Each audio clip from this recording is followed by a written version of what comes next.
So just let us come together in that beautiful quiet, that golden shining sun that we all have in our hearts.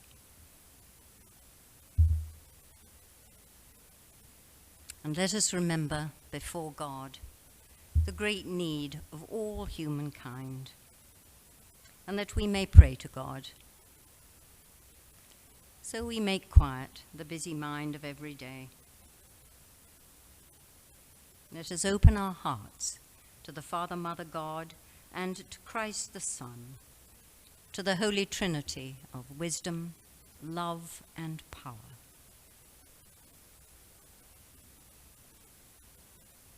In the holy name of Christ, by the Christ light in the hearts of all people, we call upon the great angels of Christ. We feel their presence and their power as we attune ourselves to the prayers of all men and women of good will. And being thus prepared and ready before God, with all the will of our minds, with all the love of our deepest heart, we send forth the light. We send it forth as a great star of light, a blazing star, withstanding, overcoming all evil, triumphant over darkness and death. A star of the Christ light. By all the power of Christ within our hearts, we send forth the light to the world.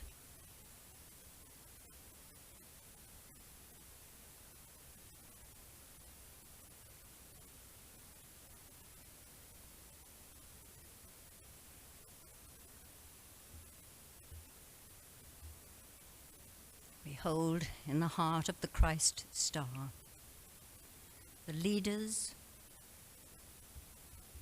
and all the peoples of the Americas, the soul of the Americas. May the light of the Christ star awaken the wisdom of the ancient Sun Brothers in the hearts and the minds of all the people of the Americas, to bring peace, reverence, and healing to all.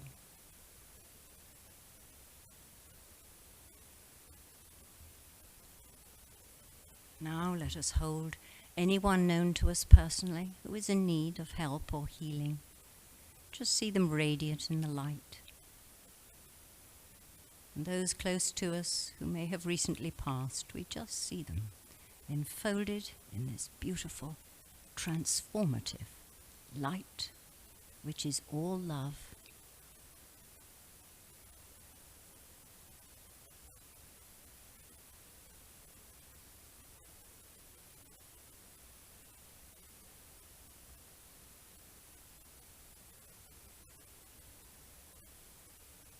And we thank Thee, Lord, for Your presence and the blessing of Your healing grace upon all these, Your family.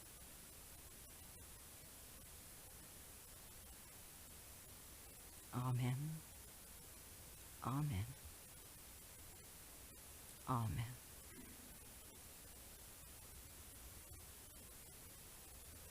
Now, let us continue this beautiful healing work with our healing circle. Let us open our hearts to the Christ power, wisdom, and love. And together, we call upon the angels of healing to draw close. We come into the soft radiance of this love as we focus and hold the healing light of the Christ star over our world. We see our global family. We are one in the heart of love, held within this beautiful light of Christ and God's presence.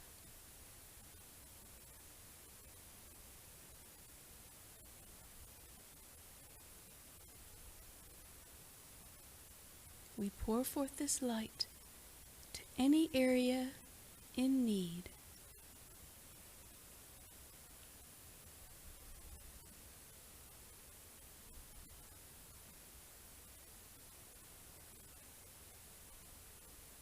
And with hearts full of love and gratitude, we give our grateful thanks.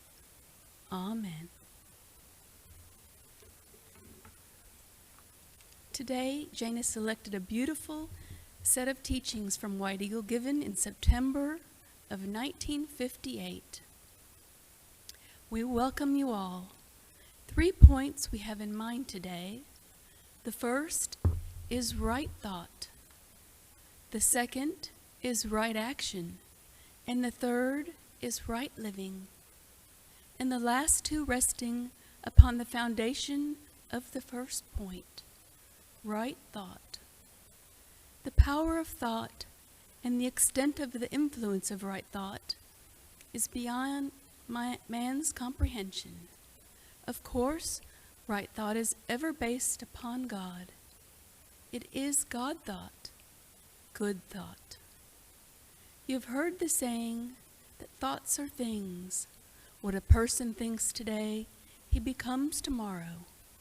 So daily creates or recreates his or her body, life, and soul, and builds their spiritual achievement through right thought. Many people will not accept this and make no effort to discipline their thought, for it requires self-discipline. But remember, dear ones, the importance of the steady keeping on, keeping on. It is the individual who sees their goal and works towards it who attains both perfection and happiness. The masters, or elder brethren as you call them, are all love. And that is the keynote when you, through your own effort of self-discipline, are able to come into closer contact with them. If only for a flash, in meditation, you will be overwhelmed with the feeling of love. Just to touch their aura will make you feel perfect harmony and love. Words cannot describe the state of mind, of soul, which comes once you've had this communion with the wise ones. It is more than a word or even a smile. It is the penetration, the intermingling of their natures, their radiation, their own with your own, blessing you with a heavenly state of consciousness, if only for a flash. And when you come back to earth consciousness after such a meditation, you're unable to speak, and you cannot describe what you feel and have seen, or what you now know, or nor yet the effect that such a vision has produced. We are giving you principles today, and the first is always think well, always think good, abstain from evil and all negative things, and seek only for God, for good in your thoughts. Now the first commandment is, Thou shalt love the Lord thy God with all thy heart, thy soul, thy mind, and you shall love good, and you shall be one-pointed in your love for God.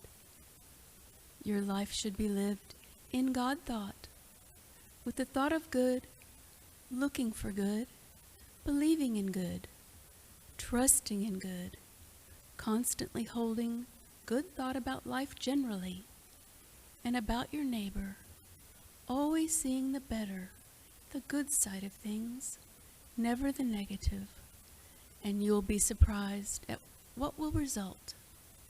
When you feel little aches and pains, instead of encouraging and nurturing them, put it in the right place, a perfect thought, a God thought. And we know that this is a gospel of perfection, but we also know that until men and women put this into daily practice, they will continue in muddle and confusion. And now, for the next point. First, right thought. Control thought, thinking what you will think, but not letting your thought run riot. Controlling it, training it, directing thought by the Spirit. The holiness which is deep within your soul. The Christ seed resting in the heart. And that is why, when the thoughts are controlled and directed rightly towards God, there then must come a natural prompting towards right action. And if the thought be right, the act must be right. Right action is God action. If you study the lives of saints and mystics, even in the so-called modern times, let us say within the last 6,000 years or so, you will find that these people lived very simply, were very careful about what they ate and what they did. They lived in extreme simplicity. They ate the fruits of the earth, and the true illumined ones did not eat meat. And now,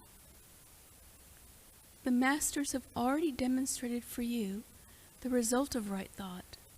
They have lived harmoniously, and their needs have been supplied. Divine law feeds everyone. Did not Jesus refer to the lily in the field?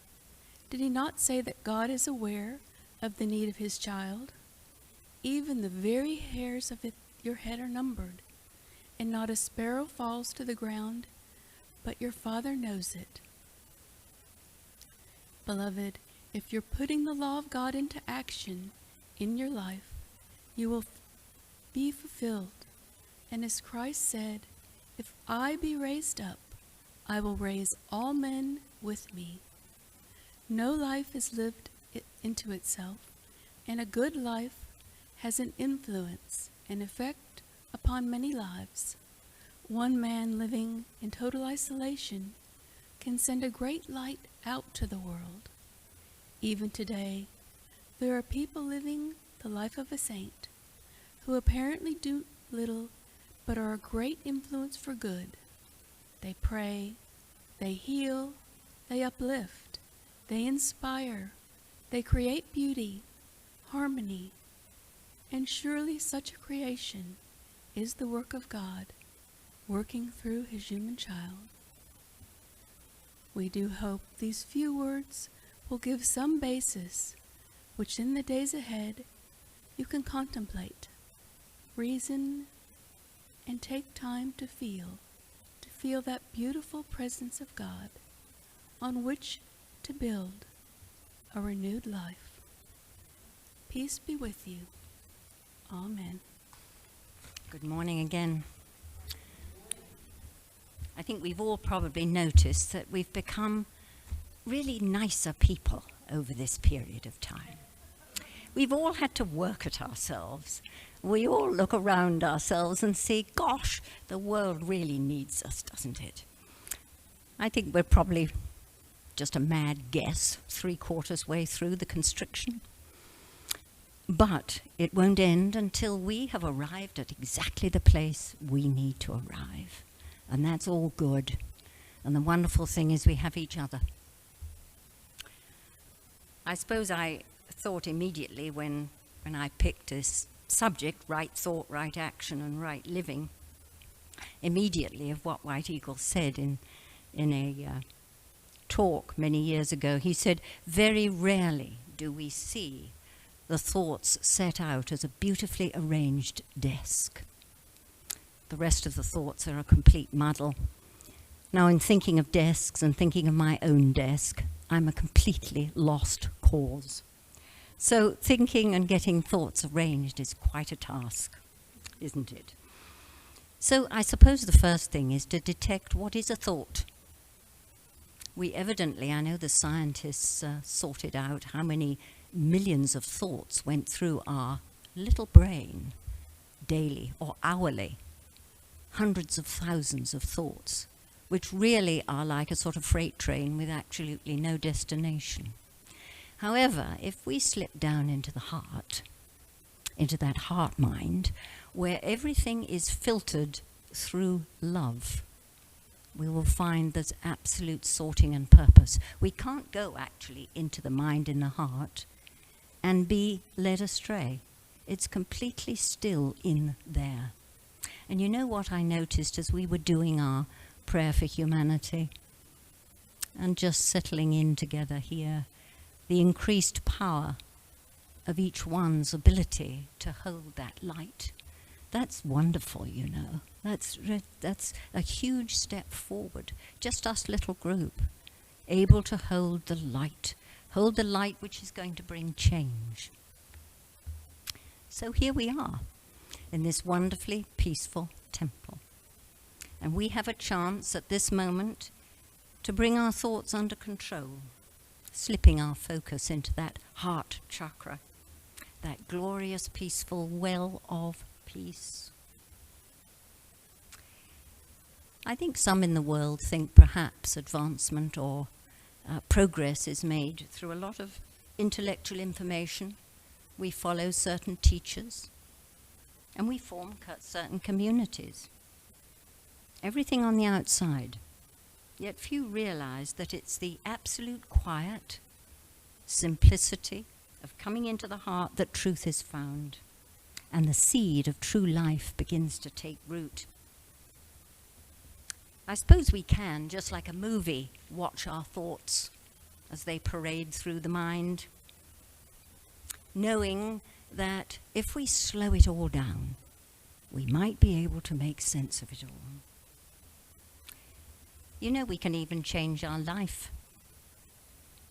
We can even change our life. Whatever stage we're in and the things that we think we can't overcome, we absolutely can. What about forming as clearly and beautifully as we can just what we'd like our pathway and our life to look like and what the world looks like? So we need a vision to harmonize our physical well-being, our relationships with each other, and to our surrounding. So what is it that prevents us from this perfect ideal? You know, it's usually the little self, that little ego, ever wanting to seek dominance and always wanting to be right. This is exactly, you know, what is happening in the world right now. Individuals, governments, global agendas, all thinking they have the best solution to bring the world to a peaceful place. Each wanting perhaps to foist their ideas on someone else, forgetting that each individual is a sovereign being.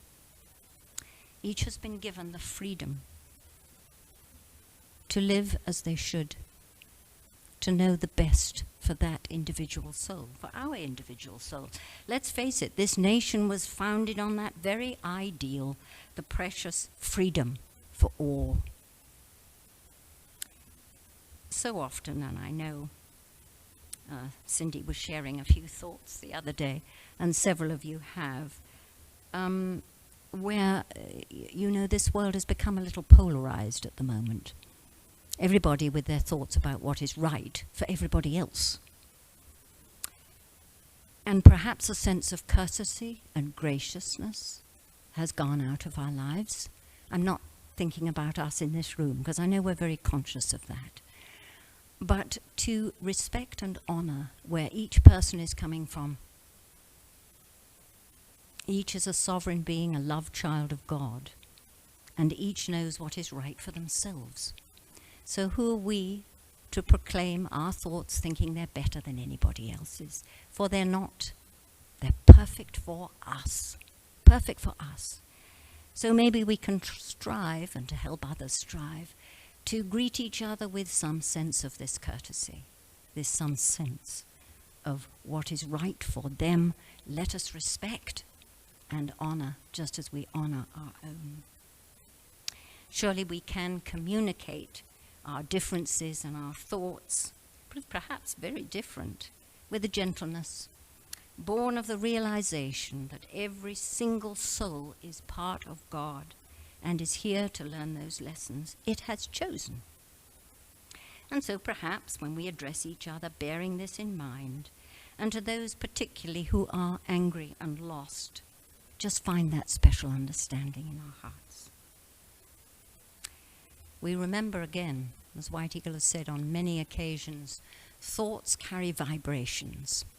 So if we have an angry thought, if we have a loving thought, that thought is going to join the stream of either the discordant ones or the harmonious stream of thought. And those streams of thought we all feel at the moment. They're quite heavy and they're disturbed and upset. So it's even more important when we understand this, that our thoughts join that stream of harmonious, loving, supportive energy. And that's what will change the world. It starts right back at ourselves, doesn't it? That's what will change it.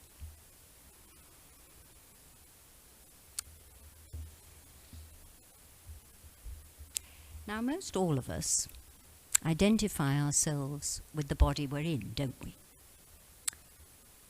We've got a name, we've got a physical shape. If you look down at the moment, we can perhaps see who we are. We might say, not for a moment.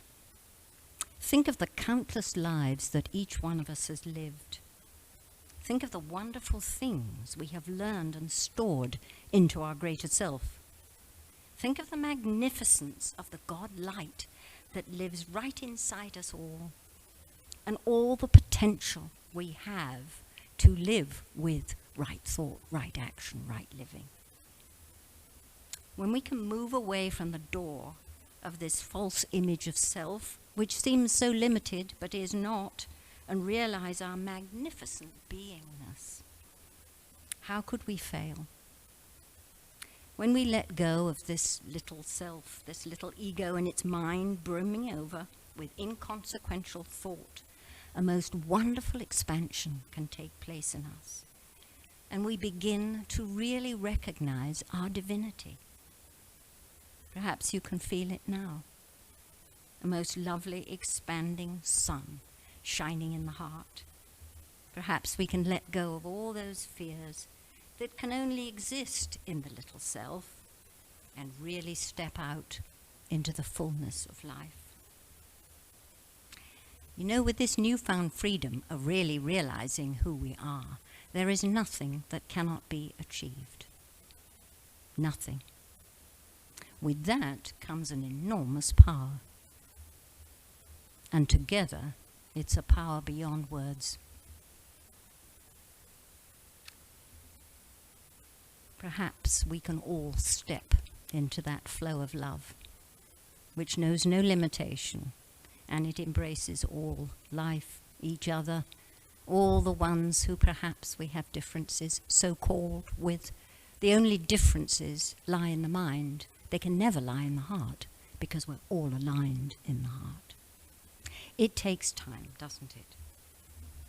One of the things that White Eagle said that has always struck with me, because I know I've done it so many times. He says, "You do not know how often you interfere with the working of the divine law by being anxious, trying to pull strings, instead of quietly waiting and obeying for the inner voice, the voice of your higher self and your guide. Train yourselves to listen wisely, steadfastly, and do not be impatient to get anywhere. No spiritual train will start without you. Just relax and be patient, and allow God to work in all the circumstances of your life." In the reading, White Eagle said your life should be lived in God thought, with thought of good, looking for good, believing in good, trusting in good, constantly holding good about life generally and about your neighbor, always seeing the better, the good side, and never the negative. You'll be surprised at what will result. You will be surprised at what will result. We can all do it, a bit of self-discipline here. And you know, don't beat ourselves up when we fail, because we will. But the very fact we know we've failed means we're on the road, because we can step right back on it again. And there's something absolutely magical about this feeling. When we reach that, even for a moment, we come to know the simplicity of life, how totally unnecessary are all the multiple layers of complexities which we've woven into our existence. Sometimes I know that we might feel our progress is slow and we keep making the same thoughts, making the same mistakes in our thoughts. But I did come across, as I'm wont to do, a very interesting story about a bamboo plant. It may give us hope. Now it is said that there's a very special variety of bamboo in China. And if you sow this type of seed on fertile ground, you have to be very, very patient. Nothing happens for years. There are no green shoots or any sign at all at first, second, third, and fourth year. The fifth year, something green pushes through the soil, and then it grows 40 feet in 1 year. The reason is very simple, for nothing happens on the surface. But the bamboo is developing prodigious roots until it's ready to manifest into the world. This is what bottoms-up grassroots change looks like when a critical mass is reached. Suddenly there is support, new attitude, a confluence of effort and energy, and if enlightened, a major shift can happen. A major shift can happen. A major shift can happen. Why do we doubt it for a moment? We're part of it, strong and steady, and ready to fully flower in the sunlight. We all have it. Just let's be patient with ourselves, and let's be patient with everybody else, because we will get there. And never doubt it, because remember, doubt goes off into that negative stream of thought. Always let's hold that perfection that each one of us is trying to reach and will reach, and most of all together. So let's come into that quiet space again, that beautiful center, that heart, which can hold nothing but loveliness, just a stillness, quiet, and that wonderful realization how much each of us are loved and brought through this life, whatever's facing us. Just call to the angels, so close, and immediately come to our aid. We call to the angels now as we open our hearts to the union with the Christ love, the glory of life, the beauty of the path that each one of us have been given, especially at this time. Make a difference, to learn to love unconditionally, to be at peace.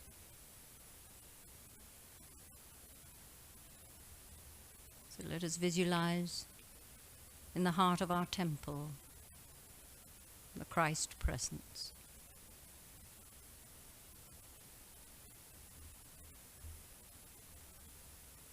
We open our hearts.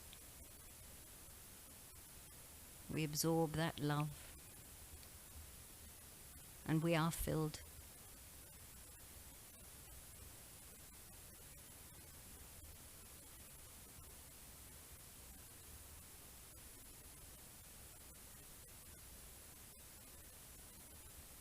Are nourished with the bread and the wine,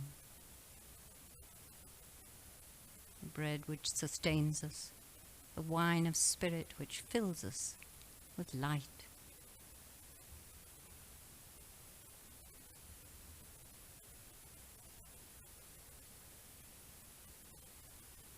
In the silence, we give thanks.